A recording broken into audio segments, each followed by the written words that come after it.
아버지가 아들을 죽였습니다. 칼도 독약도 아니었습니다. 한여름 떼약볕 아래 쌀을 담는 나무 괴짝 뒤주에 가둬 굶겨 죽였습니다. 지금으로부터 약 260년 전 조선 왕실 한복판에서 실제로 벌어졌습니다. 가해자는 영조, 피해자는 그의 친아들이자 왕세자였던 사도세자였습니다. 가로 1.2m, 앉을 수도 누울 수도 없는 비좁은 나무 상자. 그 안에서 물 한 모금 없이 숨조차 제대로 쉴 수 없는 상태로 사람이 서서히 말라 죽어갔습니다. 그리고 그 밖에는 그 모습을 지켜보는 아버지가 서 있습니다. 대체 왜 이런 일이 벌어진 걸까요? 정말 아들이 미쳐서였을까요? 아니면 단순히 아버지가 아들을 미워해서 그랬을까요? 지금부터 기록 속에 감춰진 진실을 하나씩 따라가 보겠습니다. 사도세자의 비극은 태어난 순간부터 시작됐습니다. 그는 영조가 오랜 기다림 끝에 얻은 귀한 늦둥이였습니다. 왕실의 전부였죠. 그리고 동시에 영조의 집착이 시작된 집착의 대상이었습니다. 영조는 무수리의 아들이라는 출신 컴플렉스를 가진 왕이었습니다. 그래서 평생 완벽한 왕이 되려 했습니다. 그리고 그 완벽함을 아들에게 강요하기 시작합니다. 왜 이렇게 걷느냐? 왜 대답이 그 모양이냐? 왜 공부를 제대로 하지 않느냐?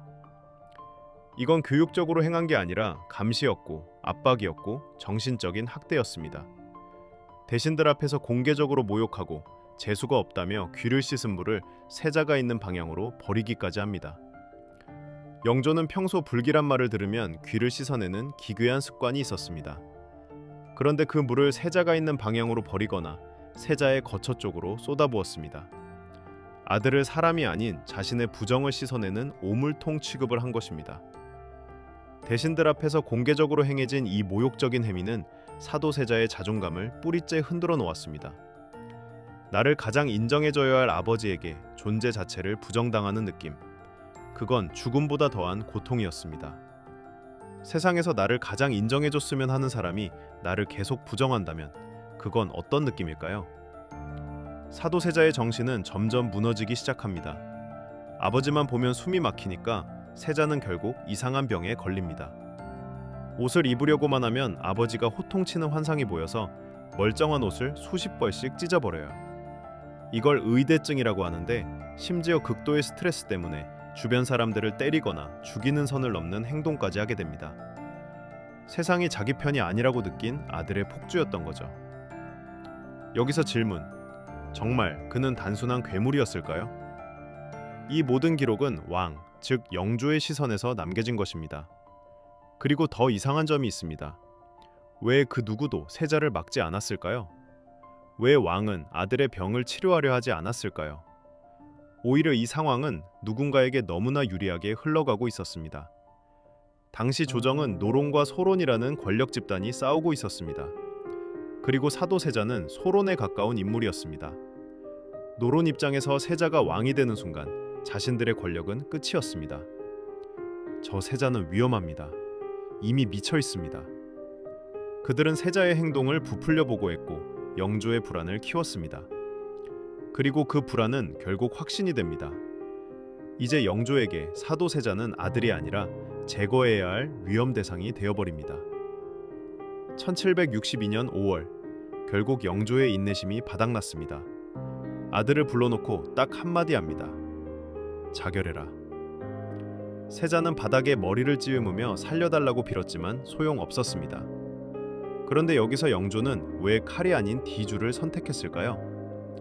칼로 죽이면 역적이 되거든요.